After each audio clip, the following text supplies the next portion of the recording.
아직도 있다. 유사 N번방 계속되는 디지털 성범죄입니다. 변호사님이 앞서 저희가 서두에서 얘기 나눴었죠. 아직도 있다라는 뜻은 결국 뭔가 없어져야 함에도 근절되어야 함에도 불구하고 아직도 계속되고 있다는 뜻인 것 같다 이렇게 말씀해 주셨는데요. 딱 맞는 얘기였네요.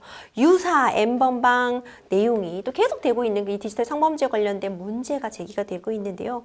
N번방 사건이 처음 우리에게 알려진 지 벌써 2년이 넘었지만 여전히 수천, 수만 개의 N번방, 제2, 제3의 N번방이 계속 등장하고 있다고 해요. 왜 이거 근절되지 않고 이렇게 계속 나타나고 있는 걸까요? 이게 정말 무한 유포가 될 수 있다는 기술적인 특성에 좀 관여가 된 부분도 분명히 있어 보이고, 이게 사실상 한 명이 범죄를 저지르더라도 정말 어떤 범위로까지 시공간을 초월해서 영상이 유포되다 보니까 이게 근절이 정말 어려운 것 같습니다. N번방 사건으로 사회적 공분이 쏟아졌던 때로부터 불과 2년밖에 지나지 않았는데 지금 뭐 수천에서 수만의 제2의 N번방이 있다라고 하지 않습니까? 이 정도로 정확하게 집계조차 되지가 않는 겁니다. 여러 피해 사례들이 올라오고 있는데 정말 안타까운 이런 사례도 있습니다. 한 여성이 본인의 담긴 부적절한 동영상이 네. 올라간 걸 본 거예요. 네. 그러면 피해자를 고소한다거나 하면 되는데, 아니, 가해자를 고소한다거나 하면 되는데 이 가해자가 좀 극단적인 선택으로 사망한 상태였다고 합니다. 그래서 뭔가 공소권 없음 판결을 받게 되는 거고 영상은 또 영상대로 유포가 되는 거고, 그래서 이 피해 여성분은 나 같은 피해자가 지금 이 한 가해자로부터만 한 수십 명에 이르는 걸로 알고 있는데 정말 이 불안해서 자기는 살 수가 없다. 차라리 다른 피해자들 같은 경우에는 본인 영상이 이렇게 유포되는 것을 모르고 지나갔으면 좋겠다. 차라리 간과하고 지나가서 마음이라도 편했으면 좋겠다.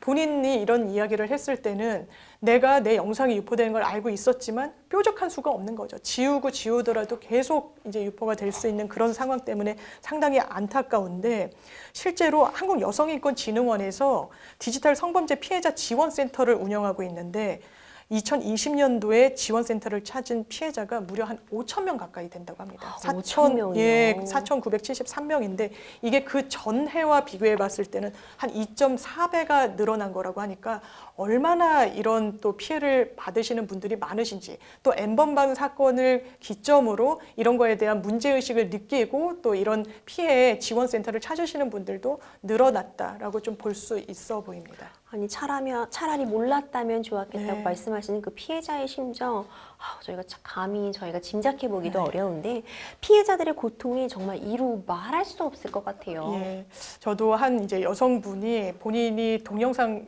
때문에 협박 피해를 받고 있다라고 하면서 상담하셔서 사건을 해본 적이 있었는데, 이분이 그 성관계 동영상이 있었는데 이 영상을 본인도 갖고 있는 상황이었어요. 근데 정말 다시는 들여다보기 싫은 영상물임에도 불구하고 못 지운다고 하시더라고요. 그래서 내가 왜 못 지우시냐라고 했더니 나중에 이게 진짜로 유포가 되면 본인이 이 원본을 갖고 있어야 대비를 하면서 지우는데 용이해서 내가 갖고 있다라고 이야기를 하면서 우시더라고요. 제가 상당히 이게 인격적으로는 살인에 가까운 행동이구나. 단순 협박죄보다 훨씬 비난 가능성이 높고 무겁게 처벌돼야 되는 상황이구나라고 했는데, 정말 이런 협박의 대상, 유포의 대상이 되면 이 당사자는 상당히 고통을 받습니다. 그리고 이게 평생 나한테 꼬리표처럼 따라다닐 거다. 평생 다 언제까지 유포가 될지 알 수가 없다라는 그 공포감과 불안감은 정말 상상하기 어려울 정도입니다.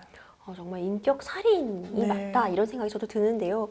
불법 촬영물 소비와 재유포가 끊임없이 악순환이 되고 있죠. 끊임없이 이루어지고 있는 현실에서 영상을 단순히 삭제하게 되는 그런 사후 대처만으로는 부족한 것이 현실입니다. 실제로 다 삭제하기도 굉장히 어렵고 삭제가 된다 해도 이것만으로는 불충분하다는 생각이 드는데, 결국 형량 강화하자, 이거 이렇게 해서는 좀 답이 없다, 이런 목소리 계속 제기되고 있잖아요. 맞습니다. 사실 N번방 사건으로 공분을 했을 때도 뭐 이게 미국 같으면 뭐 몇백 년형이 선고가 맞습니다. 된다. 소지만으로도 뭐 구속이 된다. 이래서 우리나라는 왜 이렇게 양형이 가볍냐라는 문제 제기가 끊임없이 있었고, 실제로 양형을 강화하는 방향으로 또 반성을 양형의 감소되는 요인으로 어떻게 작용하는 것에 대한 좀 많은 문제의식이 있어서 이런 양형 기준까지도 다 좀 손질이 됐던 측면이 있습니다. 그럼에도 불구하고 근절되지 않는 것은 여러 구조적인 문제가 있을 텐데 그렇기 때문에 국회에서 지금 논의되고 있는 법이 이게 영상물을 유포하고 직접 올리는 사람을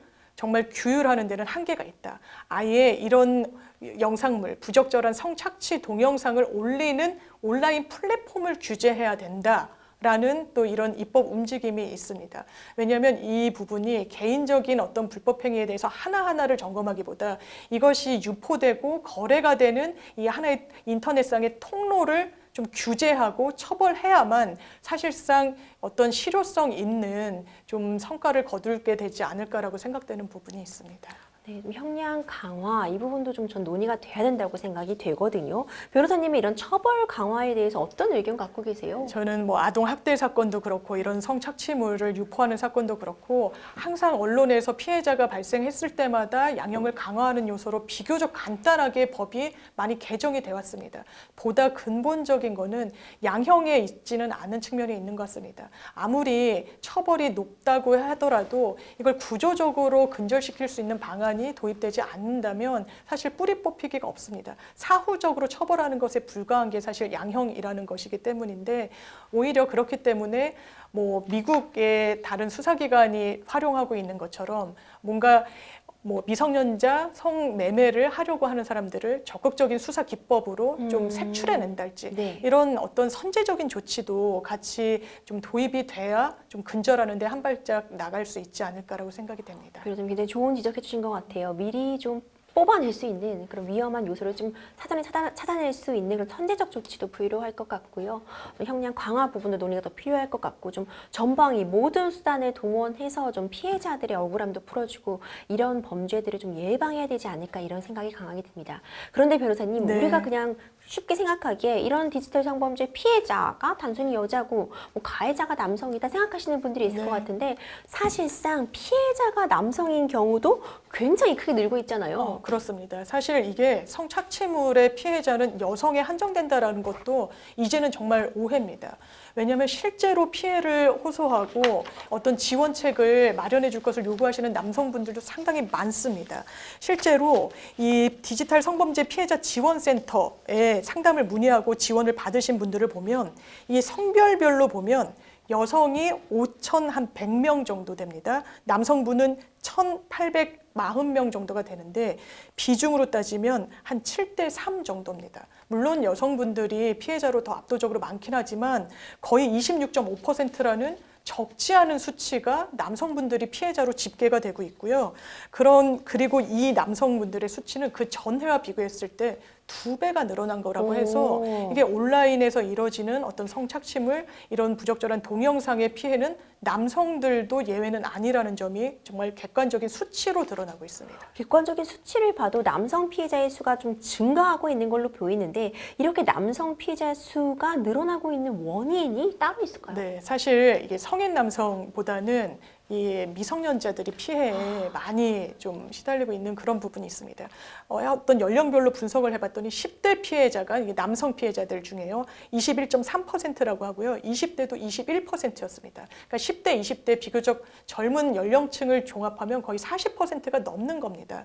이런 이제 계층들은 보통 뭐 본인의 특정 뭐 신체 부위를 찍어서 뭐 전달을 본인이 직접 하는 경우도 왕왕 있고 이게 유포될 거라고 생각을 못하기 때문에 그런 부분이 또 범죄에 악용되기도 해서 이게 남녀 불문하고 어떤 이런 사진이나 영상에 전송을 요청받았을 때는 절대로 응하시면 안 된다는 거. 이 영상물의 특징상 무분별하게 배포가 되고 범죄에 활용되고 악용이 될 수 있다는 점을 좀 유념하셔야 되고요. 이 부분과 관련해서 아시겠지만 남성도 예외는 아니라는 것입니다. 네, 이런 와중에 서울시가 제2, 제3의 N번방 사건 피해를 막기 위해서요. 디지털 성범죄 피해자를 통합 지원하는 서울 디지털 성범죄 안심지원센터를 지난달 29일 개관했다면서요. 그렇습니다. 물론 뭐 유사한 지원 기관들이 없는 건 아닌데 서울시에서 왜 별도로 또 이런 기구를 구성을 했느냐. 지금 디지털 성범죄 관련해서 삭제 지원을 요청했던 16만 건을 분석을 해봤더니 이 중에 62%가 서울 거주자였다고 합니다. 그러니까 압도적으로 서울에 거주하는 분들 중에 피해가 많이 발생하고 있다는 점 때문에 아예 원스톱 서비스 기관을 좀 출범을 시킨 겁니다. 실제로 여기서 내가 법률 상담을 뭐 피해자 국선 변호사님한테 받더라도 어떤 인터넷에 올라온 영상물 게시는 또 다른 기관에 의뢰를 해야 되고 뭐 이런 여러 가지 좀 피해자로서는 좀 불필요하게 여러 기관을 들러야 되는 그런 난점이 있었는데 이 서울시에서 새로 발족시키는 센터를 이용하시게 되면 뭐 고소장 작성부터 경찰 진술 동행, 뭐 법률 소송 지원 그리고 이런 부적절한 성착취물 영상의 삭제 이런 부분까지 한 번에 좀 법적인 지원을 받으실 수가 있다라고 해서 이 부분은 좀 피해를 실제로 받으신 분들이 좀 적극적으로 이용하셨으면 좋을 것 같습니다. 변호사님, 이 디지털 범죄 안심지원센터에서는 영상물 삭제까지 처음으로 지원한다고 해요. 아무래도 피해자들에게 가장 좀 현실적으로 필요한 부분이 아닐까 싶은데요. 그렇습니다. 이 영상물이 정말 내가 모르는 아니면 내가 혹시 알고 있는 사람들이 내 어떤 치부를 볼 수도 있다라는 점 때문에 서울시에서 이번에 발족시키는 기구에서도 영상물 삭제에 좀 더 치중을 해서 지원을 하겠다는 입장을 밝히고 있고요. 이 번호를 외워두시면 정말 좋을 것 같습니다. 네. 지금 도움을 받고자 하시면 02-815-0382. 네. 이 0382가 어떻게 지정이 된 숫자냐면요. 네. 영상 빨리거든요. 그렇군요. 예, 영상을 빨리 삭제해 달라. 기억하시기도 좋기 때문에 이 번호로 삭제 요청을 하시면 서울시 기구를 통해서도 이 법률적인 지원, 여러 가지 혜택을 같이 누리실 수가 있게 되겠습니다. 네, 변호사님 마지막으로 정말 평생 동안 씻을 수 없는 상처를 남기는 이런 디지털 성범죄 뿌리 뽑을 수 있는 방안 한번 짚어주세요. 네, 양형은 이미 오를 대로 올랐다라고 보여지고 이 부분과 관련해서는 저는 이 개인들 규제보다는 이게 유통되는 창구에 대해서도 엄정하게 법의 잣대를 좀 들이대야만 근절될 수 있지 않겠느냐. 온라인 플랫폼에 영상을 올릴 때 이 부분과 관련해서 사전 검열 아니냐. 왜 영상물을 올릴 수 있는 자유를 저해하느냐라는 또 문제 제기도 있긴 하지만 뭔가 어떤 법익을 형량했을 때 이 피해자들이 입는 피해라는 건 너무나 크기 때문에 이 정도의 사회적 합의는 우리 사회가 성숙한 만큼 이룰 수 있는 게 아닌가라고 생각되는 부분이 있습니다. 네, 디지털 성범죄 정말 뿌리 뽑아줘야 되겠죠. 사전, 사후 할 것 없이 좀 실효적인 대책 방안이 마련되기를 기대해 보겠습니다.